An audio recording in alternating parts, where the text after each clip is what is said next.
Derita hidup di IKN, Ibu Kota Nusantara, tersiksa dari langit dan bumi karena suhu udaranya di sana sangat panas. Hutan-hutan yang rindang itu sudah banyak yang gundul.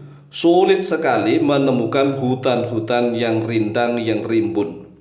Kemudian tanahnya banyak yang rusak karena digali oleh tambang. Sudah sangat rusak sekali di Kalimantan itu. Dan di atasnya adalah Katulistiwa. Sehingga bagi orang-orang yang bukan pribumi Kalimantan, bukan lahir di Kalimantan, yang belum terbiasa hidup di Kalimantan Timur, maka akan terasa tersiksa.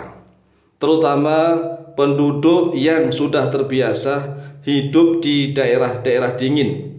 Misalnya nih, orang-orang Bandung, Jawa Barat, kemudian orang-orang di sekitar Malang, Jawa Timur. Orang-orang yang sudah terbiasa di keadaan cuaca iklim di daerahnya dingin, maka akan merasa tersiksa. Sangat tersiksa hidup di IKN, Ibu Kota Nusantara, Kalimantan Timur. Mengapa? Karena kami sendiri Al-Fakir Tawa Mu'allim, walaupun toh lahir di daerah pesisir utara, di daerah pesisir utara Pulau Jawa, tepatnya di Sarang, Kecamatan Sarang, Kabupaten Rembang, Jawa Tengah, itu terkenal panas. Pesisir utara Pantai Jawa di Sarang, Rembang, Jawa Tengah itu panas. Tetapi panasnya tidak seperti di Kalimantan Timur. Ini nyata, bukan kami menakut-nakuti. Tetapi kalau ini misalnya dipermasalahkan, sama saja dengan misalnya mengedunkan mental para pejabat atau para pegawai yang akan pindah ke IKN. Tidak, kami tidak bermaksud seperti itu. Karena kami sendiri sudah pernah hidup di Kalimantan Timur.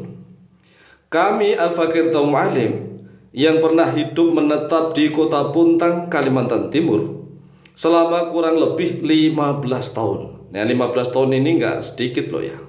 15 tahun, yaitu sejak tahun 2001 sampai tahun 2016. Mendirikan pondok pesantren Al-Ma'rifah. Pondok pesantrennya namanya Al-Ma'rifah, bisa diketik di Google. Pondok Pesantren Al-Ma'rifah, Kota Puntang, Kalimantan Timur. Nah, kami selama hidup kurang lebih 15 tahun di Kalimantan Timur, kami sering penasaran ingin melihat hutan-hutan yang katanya Kalimantan itu kan penghasil kayu-kayu besar, kayu-kayu Kalimantan. Oleh sebab itulah kami penasaran. Kami mengajak jamaah untuk keliling sampai ke Berau, sampai ke Panajam Pasir Utara, PPU yang saat ini dijadikan sebagai IKN. IKN Ibu Kota Nusantara. Sampai mana-mana lah pokoknya. Itu perjalanan berhari-hari, enggak sampai menemukan hutan yang betul-betul rindang. Hutan yang betul-betul yang kami bayangkan sebelum kami berangkat ke Kalimantan Timur itu.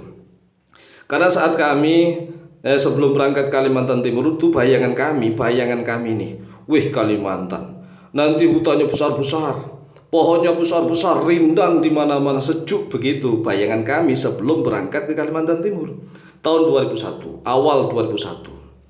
Nah, kemudian setelah kami sampai di sana, ini masih 2001 loh ya. 25 tahun yang lalu lah, 20 tahun yang lalu, coba bayangkan nih. Kemudian tahun 2002, 2003 dan seterusnya kami selalu penasaran. Mengapa hutan Kalimantan yang terkenal sebagai penghasil kayu dikirim kemana-mana, kayu Kalimantan, kok kesulitan saya mencari kayu gitu. Bahkan jamaah kami yang kebanyakan nih para tukang ya mebel-mebel itu kesulitan mencari kayu. Dulunya awal-awalnya kayu ulin itu sulit. Ya gampang kok sulit. Kayu ulin awalnya gampang. Kemudian lama-kelamaan sulit. Belum lagi kayu bengkirai, kayu kapur. Ini sangat sulit. Orang yang hidup di Kalimantan sendiri, Kalimantan Timur, itu sangat kesulitan karena memang hutannya sudah gundul. Coba bayangkan nih. Hutan sudah gundul, kemudian tanahnya rusak.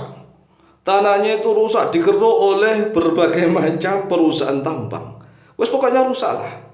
Rusak, ya. Maka kami akan menggambarkan sedikit tentang keadaan di Kota Puntang, Kalimantan Timur, dan khususnya ini, dan umumnya ya seluruh Kalimantan Timur. Mulai dari Samarinda, kemudian Balikpapan sendiri, sampai PPU Tenggarong. Tenggarong itu salah satu kabupaten di Kalimantan Timur. Karena IKN ini berada di antara PPU, yaitu Penajam Pasir Utara, dan Kutai Kartanegara atau Tenggarong.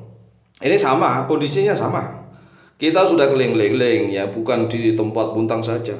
Kita sampai sudah Kalimantan Selatan, Kalimantan Tengah, bahkan Kalimantan Barat. Itu sengaja kita lewat darat kan karena kepengen tahu gitu. Kepengen tahu mana sih hutan yang terkenal itu gitu. Karena kami penasaran, sering keliling-keliling ingin lihat hutan, mana sih hutan. Nah, tahun itu saja, tahun 2001 sampai 2016 kita kesulitan mencari hutan tuh. Karena sudah ditebangin, pokoknya sulitlah mencari hutan. Sedangkan Kalimantan itu menjadi jantung dunia, hutannya ini menjadi paru-paru dunia. Tetapi nggak ada. Nah, kemudian tiba-tiba Kalimantan Timur dibidik dijadikan sebagai ibu kota Nusantara atau IKN. Nah, di sana ini permasalahan yang pertama adalah hutan-hutan sebagian besarnya sudah gundul ditebang oleh para pemilik HGU dan juga perusahaan tambang. Para pemilik HGU itu entah apa ya, wallah lebih suap lah ya. Sebenarnya kami tahu tapi nggak maulah menjelaskan karena nanti akan panjang nih masalahnya. Jadi para pemilik HGU itu yang ratusan hektar di bumi Kalimantan, ya dulunya ya diberikan izin untuk menebang kayu. Menebang kayu-kayu besar itu coba itu hasilnya itu triliunan rupiah, ratusan triliun baru nebang kayu nih.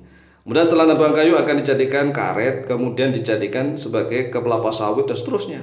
Tapi wallahualam hasilnya itu yang pertama.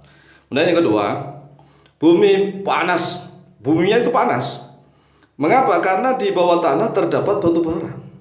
Hampir seluruh daerah Kalimantan, ya terutama Kalimantan Selatan, Kalimantan Timur ini hampir seluruh Kalimantan itu buminya itu panas. Buminya doang, belum cuaca nih, belum cuaca dari langit. Dari bumi saja sudah panas karena di bawahnya itu ada batu bara, namanya batu yang membara, warnanya hitam.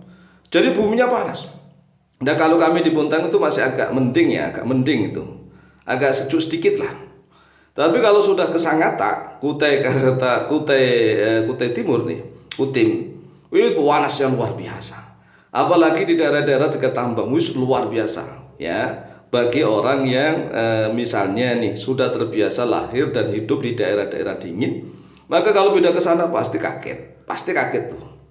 Kemudian yang ketiga, suhu cuaca di bawah garis khatulistiwa sangat panas, yaitu antara 29 derajat Celcius sampai 34 derajat Celcius.